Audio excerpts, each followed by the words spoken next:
Devastating natural disaster ever to hit an American university. Buildings were shattered or ravaged by fire. For those who rushed to campus on the morning of the earthquake, the prospect was bleak. It was frightening. There's no other way to say that. The destruction was so visible and so painful aesthetically. The first order of business was to assess the damage. Campus leaders had to know the extent of the destruction so they could decide if the university could be reopened. While the buildings were being inspected, CSUN was run from makeshift tents set up near the campus police station. We were unsure about how actually we were going to proceed. The decision was made by President Wilson on the first day that we would open, and then the question was, how many days after the scheduled opening would we open? It was one thing to decide to go ahead with the spring semester. Making it happen seemed like an overwhelming task. Laboratories were shattered, equipment destroyed, and aftershocks disrupted the efforts to approve buildings for use. My decision is that all of the buildings that had been cleared as stable before will need to be examined again to make sure they're still stable given the strength of this last aftershock. I remember thinking about a temporary campus that evening in my sleep or as I was getting to sleep saying, we can't keep going, hoping that the day will give us news, getting a report and then having an aftershock change it.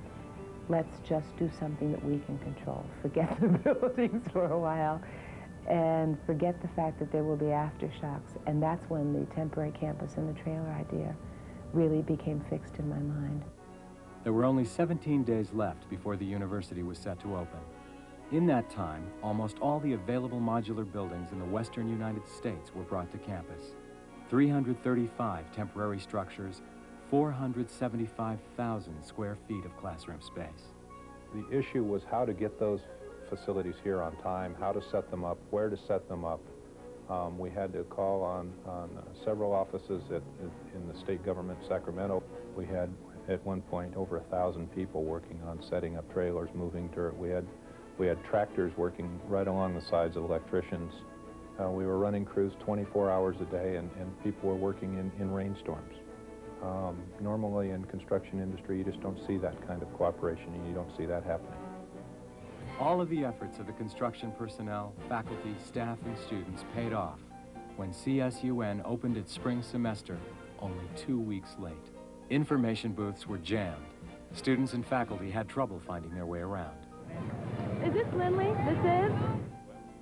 And some of the buildings weren't quite ready. When students found their classes scheduled in buildings that weren't yet open, professors improvised and taught outside. I'm thrilled to be here. I love what I do, and we're going to make it. Accounting 220B behind the dumpster. Accounting 220B behind the dumpster. But despite all the problems, there was a willingness to carry on. There was a spirit of excitement that was felt all the way back in Washington. I couldn't believe that you sustained $300 million worth of damage, and all of your 53 buildings were damaged, and you're back open a month later. It's a real tribute to you, so I'm glad to hear the California spirit alive and well. I can hear it in the background from all the clapping. While students and faculty worked hard to make the spring semester of 1994 an academic success, hundreds of engineers and specialists were hard at work, assessing the damage to campus buildings and mapping out a plan for recovery. High on the priority list were laboratory areas and music practice rooms, which couldn't be duplicated in modular classrooms. And the biggest need at CSUN was to have a working library.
are now the symbol of the ability of the people of this state to keep coming back after adversity upon adversity, as well as the symbol of California and America's future.